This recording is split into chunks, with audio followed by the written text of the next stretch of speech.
flatmate turned landlord kept threatening to make me move out, so I moved out without telling him. I'd moved away from home at 18 to go to university back in 2001. One of my roommates in student halls, Donald, ended up becoming a good buddy, so when we moved out of halls after first year, we ended up in a 4-bedroom house share with 2 other friends. The yearly lease ran its course, so when that tenancy was up, my friend who had quit university and was now working in a bank decided to buy his own place and said I could rent his spare room. Initially, things were fine. At this point, we'd been friends nearly 3 years, but things soon started to change. Donald became antisocial and snidey. Mutual friends stopped visiting because of how unwelcome he would make them feel, and he would actively insult people and say, "It's a joke," when called out. He wouldn't go on nights out with us anymore, and his annoying aunt was popping around for visits every other day. A few months into the tenancy, my roommate announced that he was getting cable TV and I would have to pay for half. I was working a part-time retail job and paying my own way through school, and told him I couldn't really afford it. "Then you don't get a say on what I watch on my TV?" he smugly replied. He got lazier and lazier and would gaslight me into thinking it was always my turn to do chores, and he would fly off the handle and get angry if he came home and there was any dishes or the bins hadn't been taken out. When I pointed out I did everything he said, my house, my rules.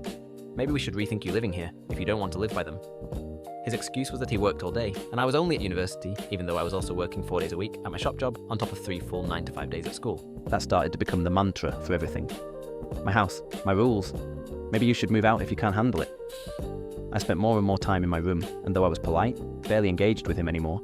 One of my friends told me a friend of theirs was looking for a roommate, so I went to meet with them, saw the room and decided to accept and move. My parents knew I was having a bad time and they said they would drive up and help me pack up and move home. Within 2 weeks, I had organised the move and had booked time off work one weekend to do it. I decided not to bother telling my flatmate, so he was surprised when my parents showed up that Saturday morning. Donald was suddenly nice as pie, sucking up to my folks and acting like we were best buds. When he said to my mum, "I didn't know you were coming to visit," I replied, "They're not, they're here to move me out. I have a new flat.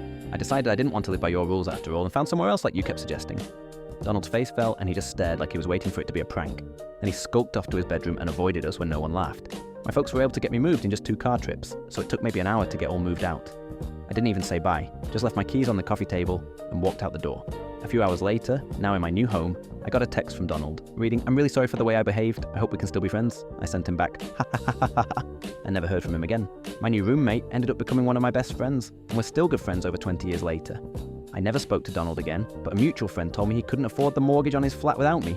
No one else would move in with him, as he'd burned his bridges, and they knew how he'd acted with me, so he had to move back in with his mum, quit his job, and sell the flat. The most satisfying part was blindsiding him and the look of shock on his face.